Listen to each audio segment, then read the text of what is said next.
That's a good question because I think it's been severely damaged from the past, and I don't want to get into that right now, but I don't have an answer on that right now.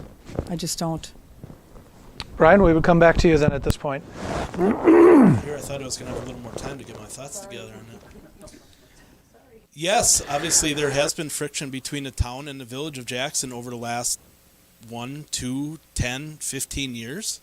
So, yes, it is always, it all stems back to, in my mind, the one that I'm most familiar with is the boundary agreement that recently was, challenged and, ultimately those properties did come into the village.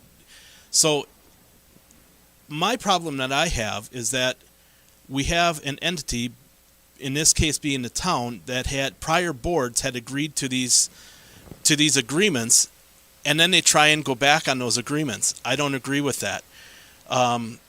If I'm putting my name and my signature on something that comes before the village board now that's an agreement, I expect that if I'm not on the board anymore down the road, I'm expecting that whoever is in the trustee position or village board position to honor that agreement. A contract is a contract. An agreement is an agreement. So how we can mend those fences, I don't know. I guess I am open to it, but it's going to take a lot of mending to mend those fences because, again, I stick up for the Village of Jackson residents, and that's who we need to protect in these agreements are the Village of Jackson residents.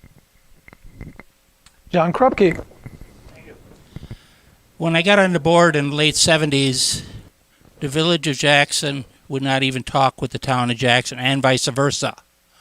The town of Jackson would not talk to the Village of Jackson. It was a definite personality conflicts between the village president and the town chairman, which I thought never would be resolved. And lo and behold, along came the boundary agreement.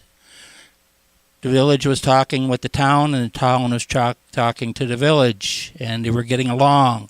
Things were fine. Everything was made out. And now about 2-3 years ago, the boundary agreement fell apart. So it's sort of like a roller coaster.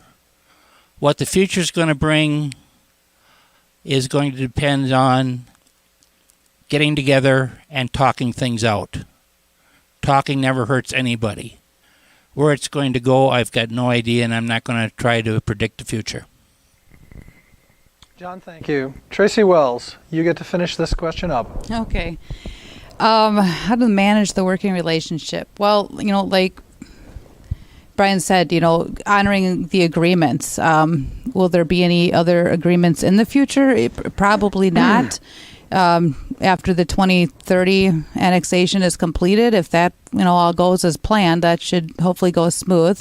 But honoring those contracts that are already there, it's hard for us to make a working relationship with them when they go back on everything they say and want to get out of every agreement. Same with the Park and Recs thing. Whole nother issue.